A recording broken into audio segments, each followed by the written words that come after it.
What's going on, everybody? Welcome back to a brand new video. Golden Hashira here, and today we are going to be reviewing the sixth chapter of the Hunters Guild Red Hood. So if you all do enjoy this video, please don't forget to hit that like button and also subscribe, and don't forget to hit the notification bell so you'll be notified whenever I upload a new video. So without any further ado, let's begin. Also, I am trying out like a different style for these type of videos where it's more like a live reaction, even though I already read it or whatever. And I think this is also preparation for whenever I do live stream or whatever, then it might be in a similar format or whatever. So yeah. So we start off in like a little flash, not necessarily a flashback, but a dream that Velu has of him cutting firewood along with the mayor, and basically he says that he wants to cut the firewood from now on because he just wants to repay everybody in the hamlet that's been taking care of him for pretty much like all of this time or whatever.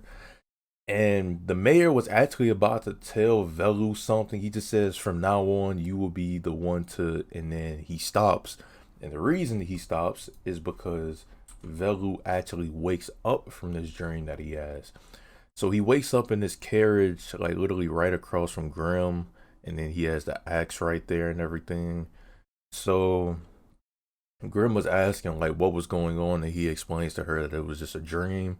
And he looks outside of the carriage window to see this giant tree-looking monster creature. And it's called a lumbering giant, and Grim tells him just to ignore it or whatever.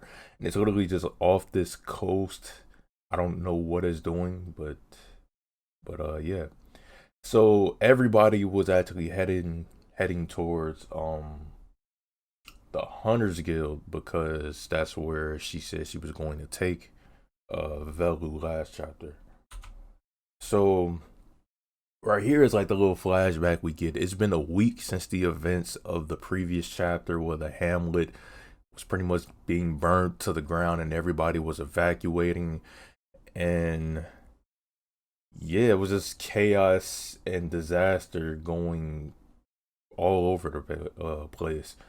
So Velu basically vows to not let the tragedy of Kasoka Village happen again, and he wants to become a hunter to ensure that nothing like this happens again. So Grim orders the carriage driver Tilty to stop so they can have breakfast. Um, and they're riding a giant crab, tractor hermit crab or whatever, which is like a carriage that brings them places or whatever. So think of like a horse carriage, except it's a crab that replaces the horse. So Grim asks about the axe and asks like, did it really belong to the mayor? And was it for cutting firewood or whatever? Because she was surprised that Velu was able to split a werewolf's guts open with pretty much one swing. So Velu explains that the winters in Kasoka village were harsh and firewood was a major lifeline for the villagers. And to repay them for raising him, he would split everyone's firewood for the winter. So he knows how to handle let's say axe. So wood cutting makes sense to him, and splitting firewood is an efficient full body workout. And he heard that there's a kingdom where they use this as a training regimen to obviously build up upper body strength. So Grim actually suspects that the axe is made out of wolfonium, and that's the element that is basically really effective against werewolves. That we seen like a couple chapters ago or something like that. So she also wonders why two members of the red list will show up, and they were like top priority kill on sight targets by the guild. She thought that was really weird, and why it's a wolfonium axe given to a little boy. Why the boy was given knight's training, and why there were two flunky werewolves that showed up to basically begging to be killed and stuff like that. And why it seemed all convenient for the boy to want to join the Hunters Guild. So then Velu asked a question about what was the plan that she talked about to exterminate all the werewolves. So Tilty, which was the crab carriage driver, responds and says, "It's way too soon for that, and you won't actually get to know about that until you're formally inducted into the guild." And he's basically saying that that's not even going to happen anyway because it's a long time away. So his younger sister, Melty, is pretty funny. Uh,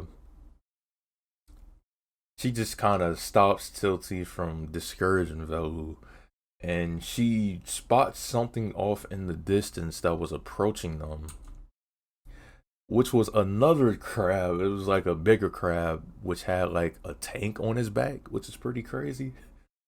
So they called an armored crab, and uh, it was pretty. I mean, I would definitely say you should take it seriously because it was a literal tank on his back, and apparently Velu noticed that the tank on his back moved, and the reason. Well, I'll get into that in a second, but it actually destroyed their carriage. So that was pretty messed up. So Tilty was wondering how was it even able to fire, and that's when Velu noticed that there was something or someone inside of the tank piloting it, which made sense. And he spotted another crab on top of the armored crab, which is known as a piler crab. It was like a little small crab, since it was able to fit inside the tank. Um, so Grim gives Tilty and Melty permission to attack the crab, and that's exactly what they do. So in the meantime, Grim decides to tell Velu about what's going on with her body, and why she's in a child's body or whatever. So we were actually right from the start. The reason she's actually an adult in a child's body and not reverse, because the reason it's like that is because a witch put a curse on her, which turned her body into that of a child, and she's only able to use her true self, her true adult self, for 3 hours once a day. So that is definitely something, and as a result of using that, she will basically be extremely tired. So she's not really worried about the crab because she knows both Melty and Tilty are really skilled at what they do.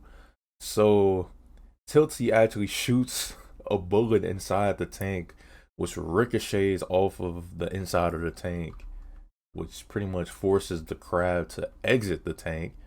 And that is when Tilty slashes up the crab. And yeah, they both take care of the crab like that pretty much. So Velu was surprised at the performance that the two were able to like give off, and he was basically saying like, "I can't wait till I become a hunter so I can become as good as you two." And that's when Tilty pretty much breaks the news that they weren't actually hunters because they flunked out and they couldn't pass the camp. And Melty goes in a little bit more detail about the training camp. It was 3 months long and it was really hellish and difficult. So what the two actually do is odd jobs for the guild, and they explain that about like 200 participants or whatever apply for each camp, and only 3 of those 200 actually make it past the exam and get to become hunters. And we can see Velu saying that he has to pass the exam, that pass the camp that these two failed. And in the distance, we can see the guild's mobile research facility, both camp and fortress, which is known as the Ironworks, and it looks pretty terrifying, but pretty interesting as well. It's kind of like a hot air balloon minus the balloon, and I'm pretty sure like this fortress uses propellers to get around. It's pretty slightly advanced technology when you actually think about it. Because for one, why was there a tank, like a modern day tank, on a crab's back? That's pretty concerning for one. So I wouldn't be surprised if we seen like some futuristic elements because we've already been seeing some right now. Um, and then we get like a small glimpse of a new character, which is in this bottom left corner right here.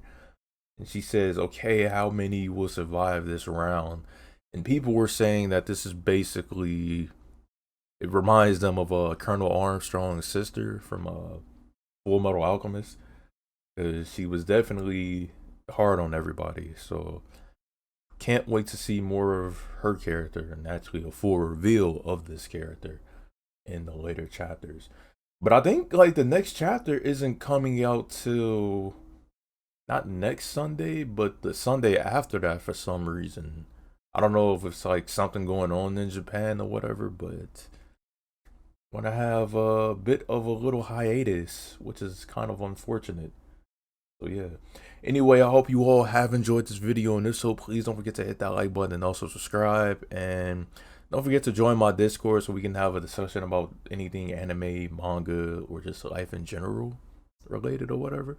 And also, I know if you all haven't seen the last video, I have decided to start working on a light novel. So I would really appreciate it if you all would leave any kind of feedback. I know the plot so far seems pretty bizarre, and I know I'm gonna have to revise it a bit, but I just can't wait to start working on it more, because I was honestly able to work on 2 pages like that. Like the ideas were like flowing or whatever.